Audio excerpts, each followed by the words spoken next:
And now back to Open Mic Friday with Mike Spence and Butter.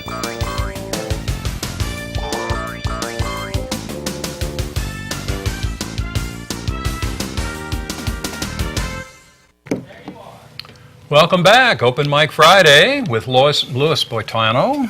I'm going to get that right. I'm kind of a little out. We had fire and smoke all over in the county this morning. Louis Boitano, or our county supervisor, and we were just talking about Sutter Creek and some of the different projects that are going on with the foundation, having been developed recently. And some of those projects, we were mentioning there was a store, and then you have the grammar school, and different parts of, but I understand there's also a small park that you're trying to develop? Yeah, we again got a collection of this old mining equipment, and such as mine cars. We have a monitor, we have the stamp mill, we have crushers, we have skips and shivs and all sorts of things we want to put on display, and then name them. And what we need to do is it still has to be approved by the city council. The concept is approved.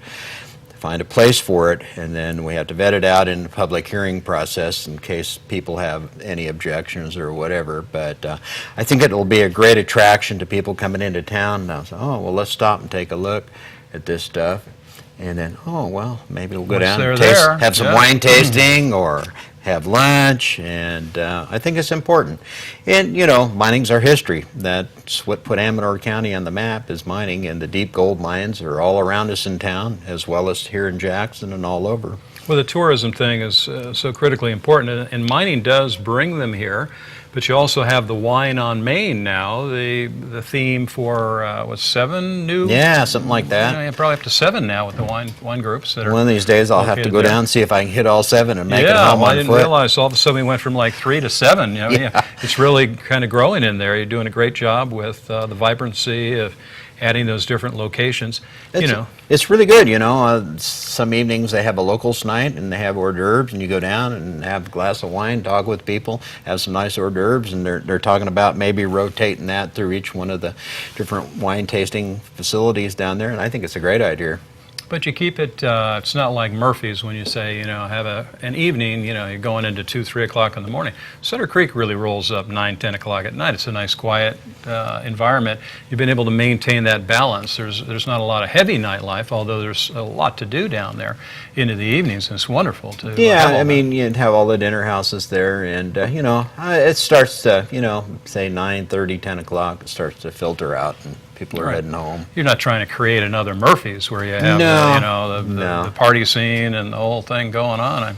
I'm sure the residents of Sutter Creek would like to keep it quiet. A nice, sleepy little town. It's a lot like upcountry. We're up there to kind of relax and keep it quiet, and you want a little vibrancy and for businesses to have visibility. Yeah, definitely, and that's so important. And I think that's what we're trying to achieve, is to bring people in.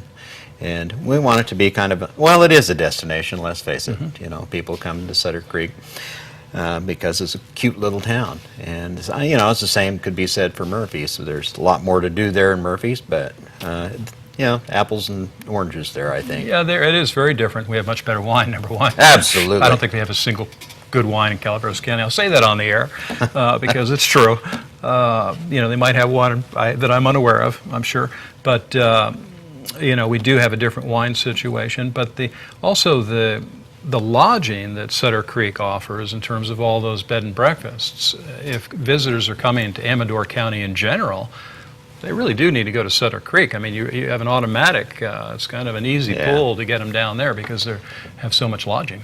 Yeah, it's great. I mean, I walk early every morning, and I'll walk by 2 or 3 of the B&Bs, and they're always full. Yeah. It's amazing. Even during the week, there's cars there, and people, especially this time of year, people are on vacation, they're coming through. But on the weekends, you can't hardly find a place to park down by the B&Bs. That is, with the bypass and all the changes that have taken place and rerouting people around Sutter Creek, it still manages to, have a nice flow of traffic through there, and people are down there and enjoying it. You know what I think? I mean, I'm sure some businesses, will argue that the bypass hurt them, but and I'm sure it has a little bit, but I don't see too much of a change. The only thing I can say, it is a little easier to get around in town on the weekend. Before we had the bypass, it was pretty much gridlock if you want to go downtown on the weekend.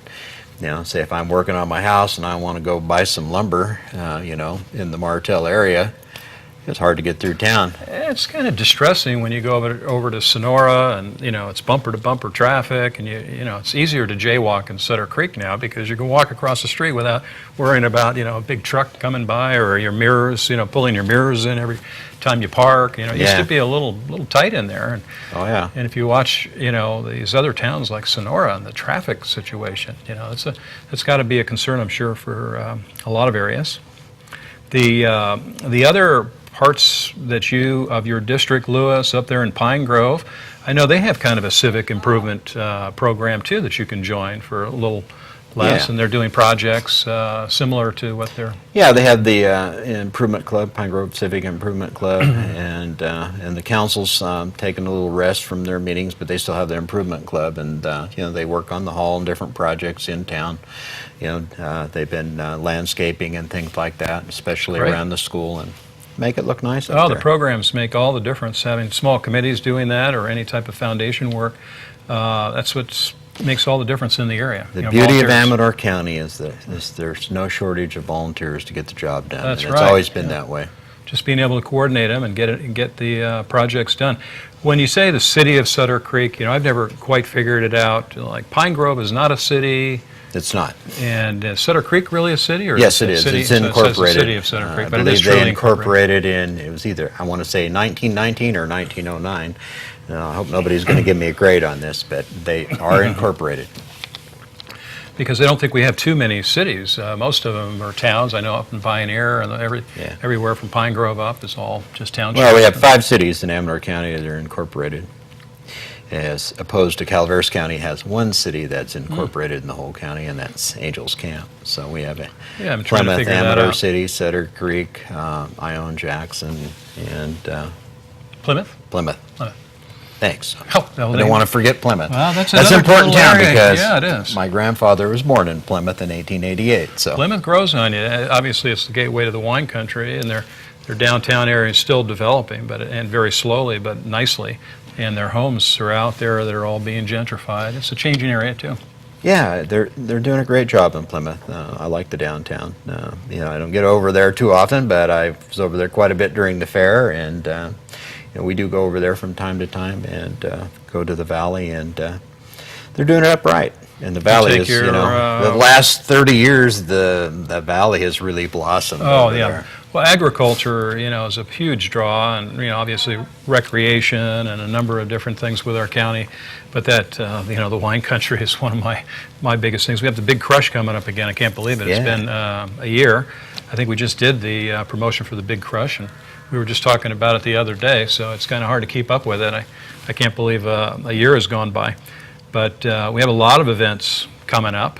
We have a big hospital event coming up, a little gala, and then there's the community community foundation, the Amador County Community Foundation, Community College Foundation. It's having a big event in November, and we have a little education summit coming up at Tommy's with U.S. Congressman McClintock speaking this month, and a lot of events. Busy. The fair went by, but it didn't slow down. I mean, it seems like it just keeps on rolling. Sometimes my head's spinning. So much to do. Well, being a supervisor, you have to stay on top of all those things. But we certainly have a calendar of events that you have to, keep an eye on, because you don't want to miss a lot of these activities or, reunions of sorts and industry get-togethers and. Just it's important just for the networking alone. Yeah. You run into constituents and they have a problem or whatever. It's just good to be out. I can't imagine any of your constituents having problems. We have well, not a quiet area. You have one of the easiest districts. It's just great to have you serving in that district, Louis, and having come from Amador County and having such a history and being able to appreciate it and do something about it. It's very remarkable what Thank you've you. been able to achieve. I enjoy doing it. And we appreciate you coming on here today. Hope Mike Friday. I hope the butter was good. It was. Okay. I love butter. I'll get all that dog hair off you the minute the show. Want her to sign an autograph for me. You can take her for a walk. There you go. A lot of our guests do. We'll definitely stay tuned for more TSPN TV programming. You're watching Amador County's #1 news and sports leader.